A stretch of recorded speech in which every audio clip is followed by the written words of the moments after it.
Ilustrables, gracias una vez más por estar aquí, por darle play a este video y por acompañarnos en esta invitación tan especial que tenemos hoy. Pues muchos la conocen, pero para mí es un placer tenerla aquí con nosotros.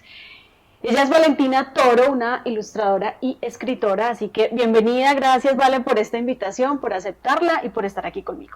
Muchísimas gracias a ti por la invitación. Bueno, Vale, vamos a darle como una introducción a quién es Valentina Toro. Bueno, yo creo que en esencia yo soy una cazadora de libros. Me gusta. Sí, pues si tuviera que definirme, creo que esa sería la definición. Desde chiquita me han gustado los libros y todo lo que he hecho en mi vida ha tenido que ver con el amor que tengo por los libros, en mi trabajo, en mi vida personal. Tú nos hablabas un poco que tenías una relación muy conectada con tu papá a través de la ilustración desde pequeña, porque esos eran tus pasatiempos con él. Cuéntame un poquitico como de esa relación. Desde que yo estaba chiquita siempre me sentaba al lado de él, siempre lo veía dibujar, me gustaba sentarme con él a dibujar, era un pasatiempo de los dos y se convertía como en ese espacio familiar pues en el que compartíamos historias, mirábamos lo que cada uno estaba haciendo, él me enseñaba cosas, yo le enseñaba cosas. Entonces digamos que yo tuve la gran fortuna de, como todos los niños, me gustaba mucho dibujar, pero además de eso de ver a la persona que uno admira y que es como ese referente, Claro. pues que se sentaba a dibujar a la par conmigo. Entonces no era solamente como ese mundo relegado de los niños, sino que era algo que yo podía hacer para toda la vida. Claro. ¿Por qué te dedicaste y estás más especializada en la niñez? O sea, tu personalidad, tu forma de ser está conectada mucho con esa niña interior que tú tienes, pero tú le escribes es a los niños y le ilustras es a ellos. Igual te decía que aunque sea para un niño, un adulto, en el caso mío, si yo lo leo, yo me siento muy identificada con muchas cosas que ahorita hablaremos de esos libros, pero ¿cómo tú continúas alimentando esa niña para poderles escribir a ellos?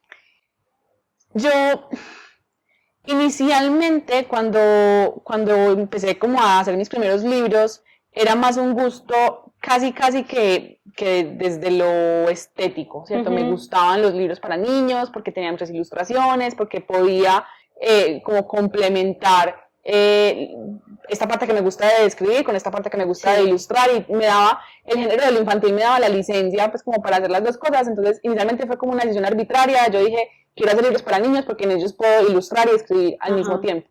Pero a medida que me fui adentrando en todo este tema de contar historias para niños, me fui dando cuenta que primero no es tan fácil, no es como muchos piensan que contar historias para niños es como hablar en chiquito, en diminutivo, y que todo es bonito y todo es colorido y todo es fácil.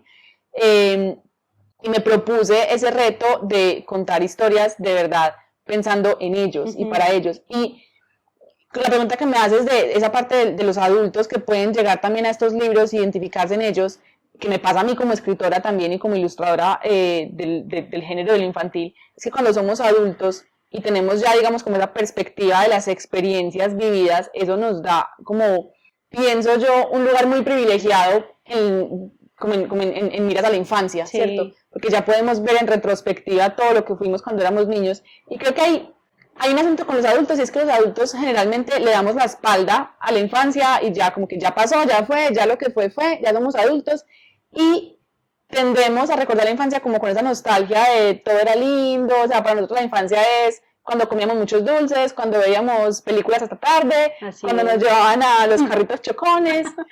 Siempre recordamos como lo bonito, que en realidad es un recuerdo formado, es un recuerdo artificial, es un recuerdo que está más cercano a lo que la industria nos vende de la infancia que lo que realmente fue nuestra infancia.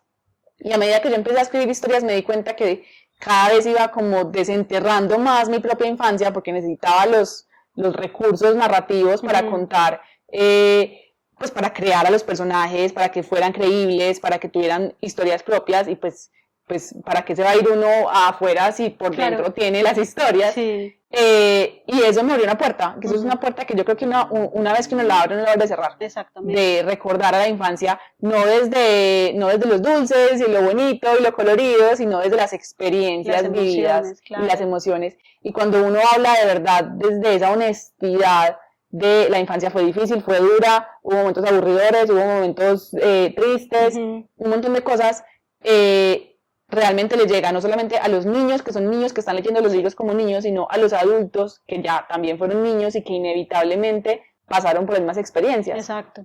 Hablemos un poquito de ese primer libro que tú lanzaste, ese donde no creías que era para lanzarlo al público, pero que tu trabajo y lo que hiciste ahí pues permitió que ese libro pues pudiéramos disfrutar de él. Sí, ese primer libro se llama Las peripecias de Violeta, que inicialmente no llevaba ese título, inicialmente, o sea, eso es, él tuvo toda una metamorfosis, una transformación de la idea original, que era como una tarea universitaria, Ajá. a lo que ya luego se convirtió en un libro de librerías. Sí. Inicialmente es un personaje que parte de mis anécdotas de infancia, que se llama Violeta, que, por ejemplo, yo tenía un perro cuando estaba chiquita, que era un perro protector, ese perro que lo defiende a uno del que sea, ese perro guardián, pero era un perro chiquito, un perro salchicha, entonces en las peripecias de Violeta yo lo dibujo como el dragón que él creía que era, una cosa inmensa y feroz. Yo vivía en un edificio con 5 pisos, sin ascensor, entonces se me hacía eterna la bajada y la subida 2 veces al día mínimo. Entonces en Violeta ella vive en una torre de 1500 pisos, entonces como que todo parte de las mismas anécdotas de infancia, de las cosas que me pasaban, los problemas que tenía, las aventuras que me tocaba vivir, pero muy permeado como por el tema de los cuentos de hadas y de la fantasía, de los bosques encantados, de los gnomos, de los dragones, de todo esto.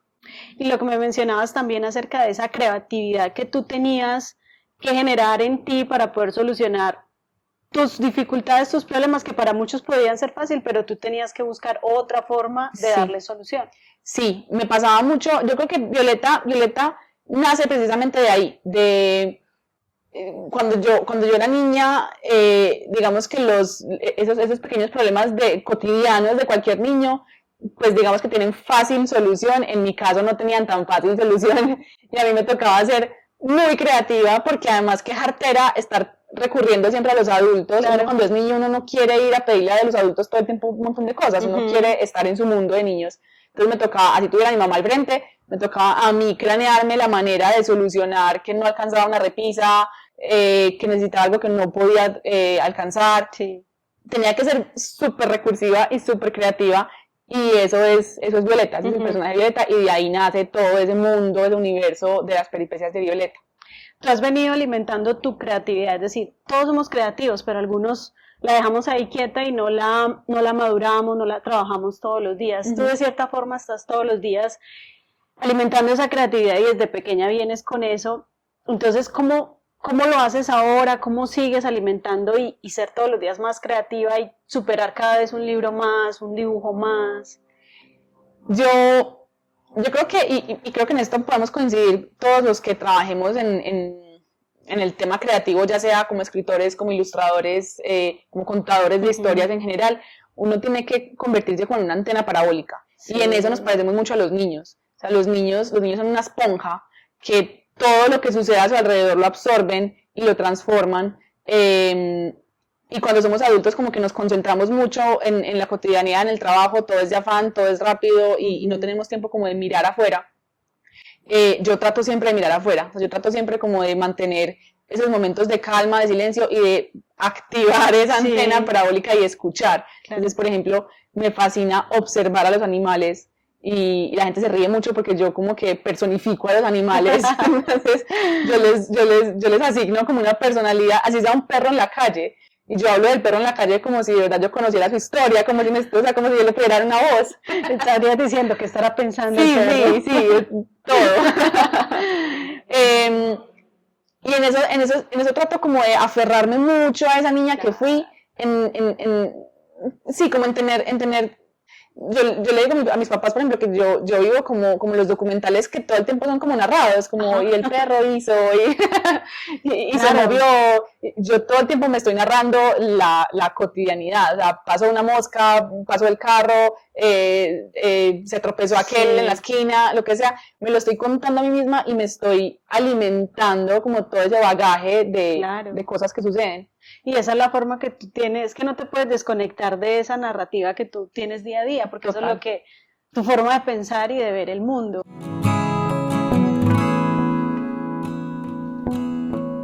Hablemos un poquito, tú en muchos de los, bueno, en los dos últimos libros que es los que yo actualmente conozco y me los estoy pues leyendo, estaríamos hablando de Mi monstruo y yo, y La niña habla con los pájaros, ¿cierto? Lo que puedo percibir cuando los veo, cuando los estoy leyendo y con las ilustraciones, es un tema muy actual con respecto al bullying. Cuéntame un poquito como de eso, porque es una forma muy bonita de ayudarles a estas nuevas generaciones que vienen con muchísima información que les está pasando y quizás no tienen la capacidad a veces de afrontar el bullying, porque no sé si hoy sea más fuerte o como tú decías antes, ya tiene nombre, pero ¿cómo desde esta forma tú estás ayudando a esas generaciones a sobrepasar esos momentos de dificultad? Mira, eso fue algo súper bonito porque ni siquiera fue intencionado. Yo pienso que si hubiera sido intencionado, a lo mejor no habría salido algo tan bueno. Yo creo que cuando vuelvo a lo mismo de ahorita, cuando somos adultos y no nos damos la oportunidad de tener esa mirada honesta y verdadera de la infancia que tuvimos, terminamos diciendo mentiras. O sea, uno siempre dice como, yo fui súper feliz cuando estaba chiquito. Exacto. Y pues sí, los niños son felices por naturaleza, pero la infancia no es del todo feliz. Entonces yo digamos que tengo como muchos problemas con los temas cuando tratan de ser como educativos para los niños, porque siento que casi nunca se tratan con honestidad. Entonces los adultos siempre hablan como desde su barrera de la adultez. Exacto. Y tratan de educar a los niños, pero eso no es creíble, porque los niños inmediatamente se dan cuenta que no es real. Entonces yo nunca me propuse escribir un libro sobre el bullying o hablar de los temas difíciles. Yo nunca dije voy a hacer un libro con el que los niños se puedan sentir identificados y les ayude en algo. Esa nunca fue la intención.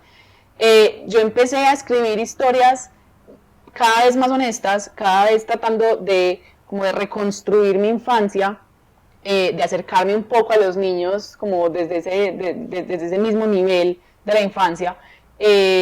Con Mi monstruo y yo, eso fue el primer acercamiento que tuve al tema del bullying, ni siquiera, o sea, no tanto del bullying, además porque fue muy curioso porque cuando el libro se publica, ahí es cuando la gente empieza a hablar, es que estás hablando del bullying, y yo nunca me había propuesto hablar del bullying.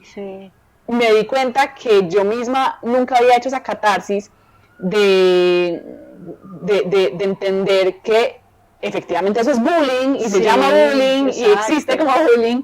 Yo siempre lo asumí casi como algo de lo que yo era culpable, que yo no sé hacer amigos, yo no sé cómo se hacen los amigos, yo nunca fui buena para relacionarme con otros niños y llamarlos mis amigos. O sea, yo como que siempre decía, todavía no somos amigos porque todavía no he llegado a algo que no sé qué es, pero uno llega y se hace amigo de esa persona. Y cuando escribí el libro, casi que lo estaba escribiendo como desde esto es culpa, no culpa, pero digamos que esto es un problema del personaje principal de la niña que no tiene el talento que tienen otros niños para ser amigos. Y cuando el libro sale al público y los niños empiezan a leer y empiezan a decir a mí me pasa, y todos empiezan a levantar la mano, a todos nos pasa, y un montón de sucesos que están narrados en el libro se transforman en, esto es un acto de matoneo, o sea, esto no debería suceder, esto no debería pasar, y ahí es que me doy cuenta, esto es un tema del que hay que hablar, porque si yo lo viví, y si a mí me pasó, y si a mis 30 años yo pensaba que era culpa mía, por no tener, ahora. Entonces, ¿cuántos niños hay que podrían evitarse muchas horas de terapia, muchos momentos difíciles, nombrando las cosas como realmente son y teniendo al menos un libro como esa mano amiga de explicarles por qué suceden esas cosas? Y el tema del monstruo también se relaciona mucho con el miedo. Sí. Y mira que aún así uno en la adultez, cuando lee el libro dice, hay un montón de miedos que uno no ha superado y que ahí en el libro están muy reflejados y que en la medida que tus miedos sean más grandes, tu monstruo es más grande. Entonces, eso me pareció súper interesante porque cuando estamos pequeños tenemos otro tipo de miedos, miedo a la oscuridad, miedo a quedarnos solos en algún lugar y la imaginación nos brota y nos podemos imaginar una lucecita que es una sombra miedosa y ya es el super monstruo.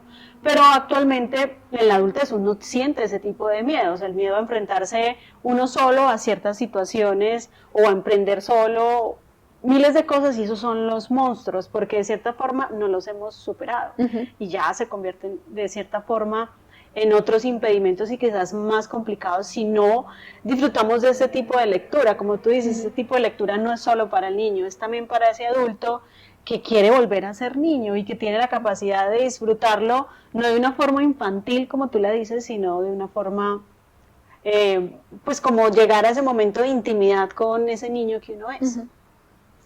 Bueno, cuéntame entonces ahora, porque yo sé que has hecho muchas cosas, estás presente en muchas cosas, en la plataforma de Domestika, que es una plataforma que permite recibir cursos, entonces tú estás ahí dando tus cursos de ilustración, has estado en la Feria del Libro actualmente en Bogotá, o sea, tienes una presencia ahora muy activa, entonces quiero que me hables de ese presente que hoy es Valentina Toro.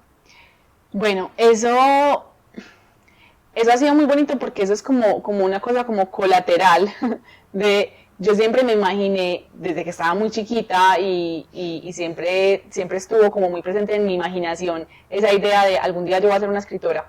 Yo era súper, hiper mega fan de J.K. Rowling y me imaginaba como, sí, cómo sería uno ser capaz de inventarse una historia así de grande.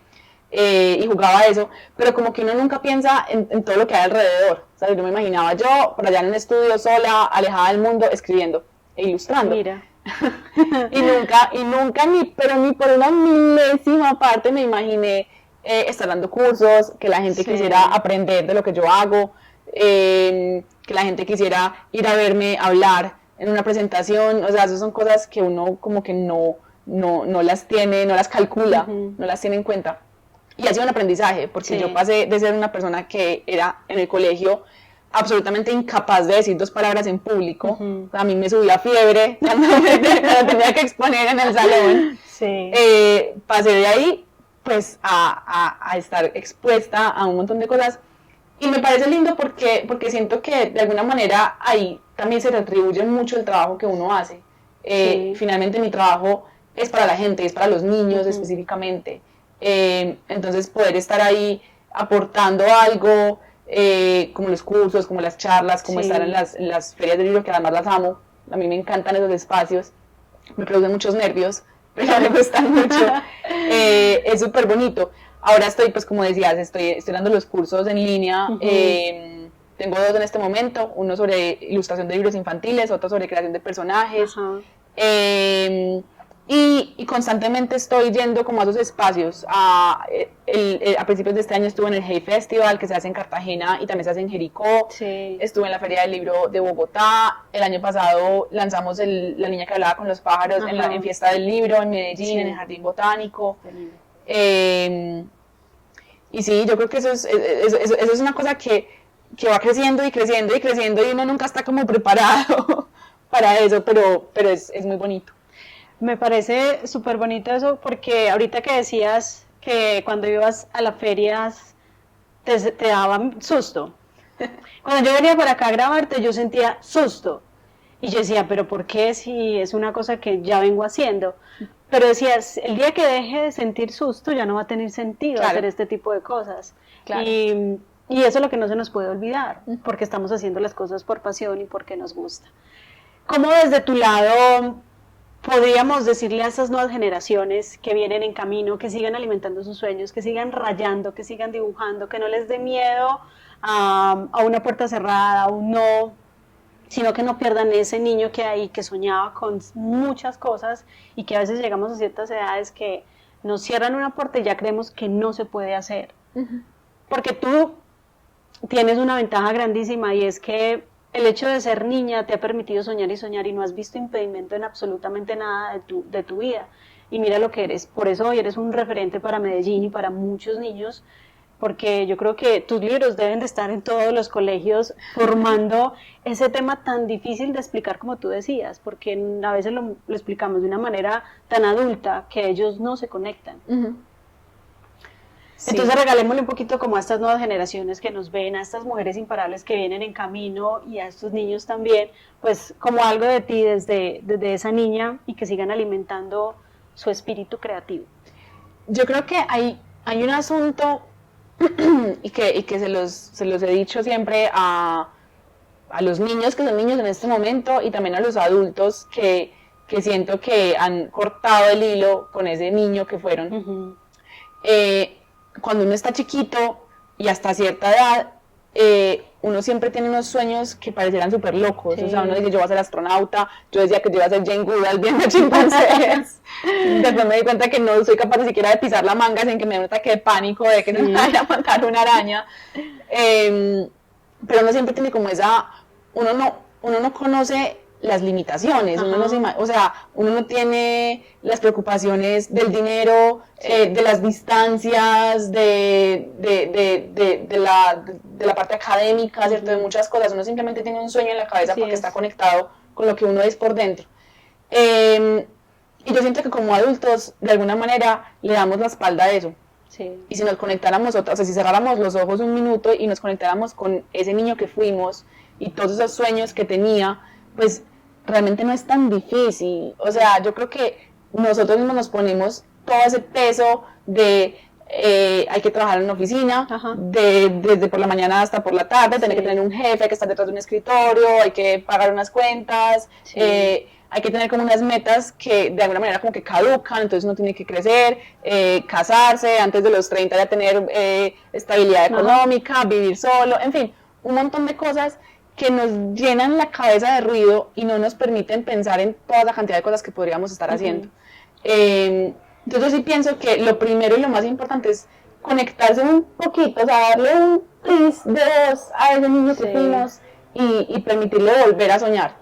Y lo segundo es, ningún sueño cae del cielo. O sea, ninguna meta llega a tocarle la puerta a uno y decir, te ganaste el mejor trabajo del mundo. Eso no sucede.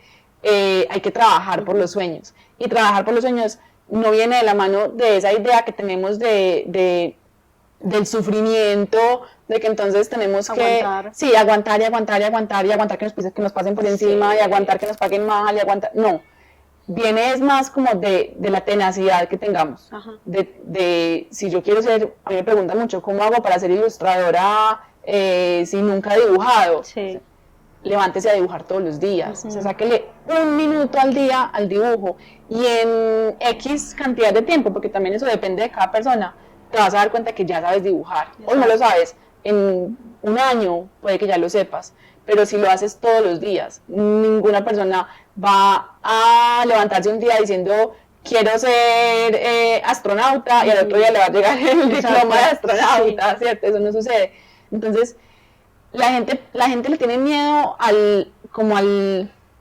la disciplina y al perseguir los sueños porque piensan que eso está ligado a lo que nos han inculcado muchas veces, que yo creo que viene mucho como esa educación tradicional de si a usted no le gustan las matemáticas, igual tiene que embutirse todas las matemáticas y estar aburrido durante todo el año porque es que esa es la vida. Sí, le tocó y de malas y usted va a ser infeliz porque es que uno tiene que saber matemáticas sí o sí, así eso lo haga infeliz.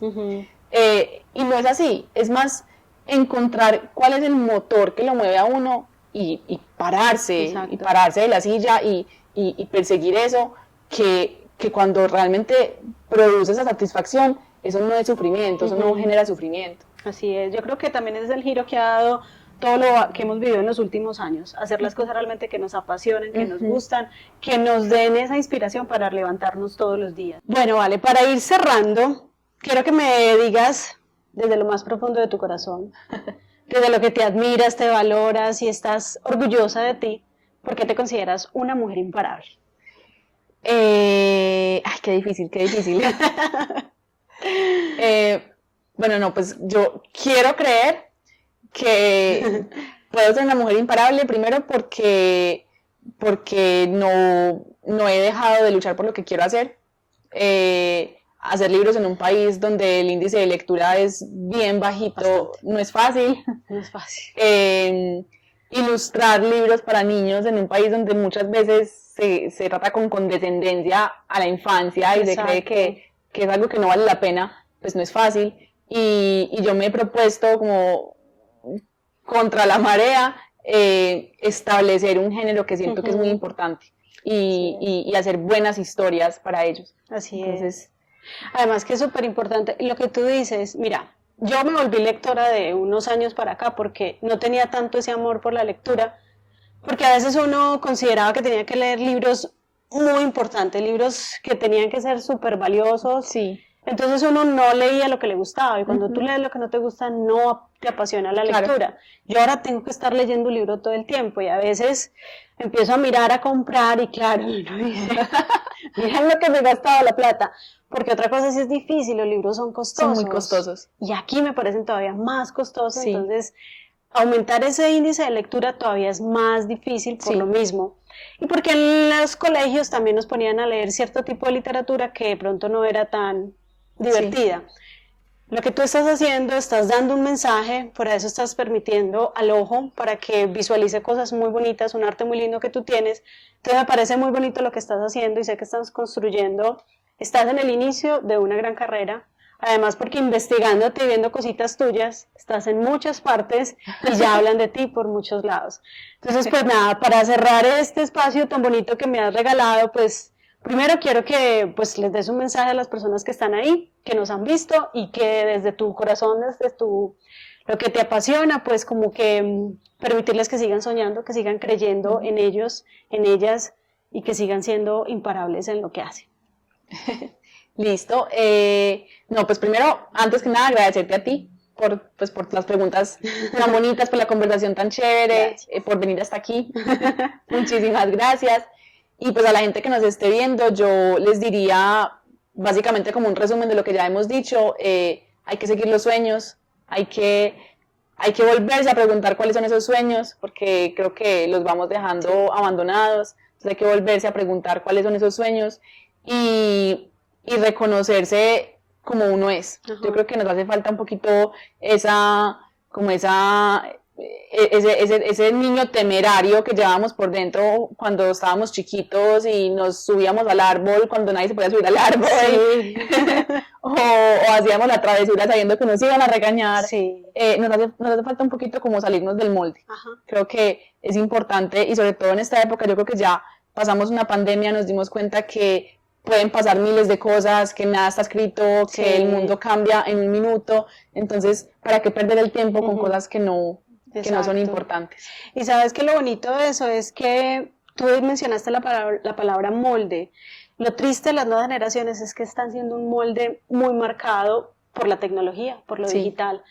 Algo tú mencionaste en una entrevista que logré ver tuya y decías que tú preferías conectarte con el papel, con el lápiz, y me parece un reto grandísimo porque ahora todo está girando hacia lo digital y muchos artistas están perdiendo ese contacto con ese papel y ese lápiz para irse a lo digital, pues porque claramente hacia allá vamos, pero no perdernos de las raíces, de lo que realmente nos apasionaba. Entonces me parece súper rico que estas nuevas generaciones, que estos nuevos padres que tienen hijos, sigan llevando a esos niños a esas cosas tan simples, de subirse a un árbol, porque es que a veces son pegados de una tablet, de un celular, y se les olvidó lo que realmente es lo bonito de la vida, las pequeñas cosas. Sí, y ahí, por ejemplo, hay una cosa muy importante que yo sí que trato de decírsela sobre todo a los papás, y es que la mayoría de los papás vienen con esa preocupación de, es que mi hijo vive pegado en celular, es que mi hijo vive pegado en iPad, es que mi hijo no sale a jugar a la manga, a ensuciarse. Pero yo siempre les pregunto, ¿cuánto tiempo pasan ustedes en un celular? ¿Y cuánto tiempo pasan ustedes en un iPad? Exacto. ¿Cuántas veces los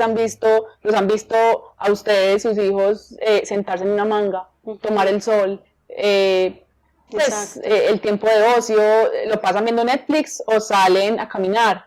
Entonces yo creo que también los niños están siendo un poco víctimas de lo que están acostumbrados a ver, porque los adultos mismos tampoco nos ponemos en la tarea de enseñarles lo que nosotros ya vivimos. Es que a nosotros sí nos tocó subirnos a los árboles y entretenernos solitos porque celulares no había. Tirar pelotas a los tocaba salir, y a mí, por ejemplo, solamente me dejaban ver televisión cuando estaba lloviendo, de resto había que estar afuera. Sí. Pero las personas de mi generación ya pasamos el tiempo en un celular porque ya tenemos esa posibilidad y les estamos negando a los niños el ejemplo de vernos hacer todas las cosas que nosotros hicimos cuando éramos chiquitos. Exacto, así es. Bueno, Vale, muchas gracias, te agradezco enormemente, te quité tiempo, pero te agradezco mucho porque es un espacio muy bonito, haberte conocido en persona, te mencioné que hace mucho te vi en tus inicios y mira, la vida lo pone a uno en ese lugar, Diosito lo pone a uno en ese lugar y con las personas que realmente debe conectarse. Como siempre he dicho, Mujeres Imparables es mujeres que me gusta que la gente conozca, que tienen un mensaje positivo como el tuyo. Espero que sigas creciendo, que sigas escribiendo muchos libros, que sigas llenándonos a todos de tus maravillas, de tus ilusiones, de tus fantasías. Muchísimas gracias. Nos vemos en una próxima ocasión con más Mujeres Imparables. Gracias por estar hasta el final y no se te olvide compartir este video.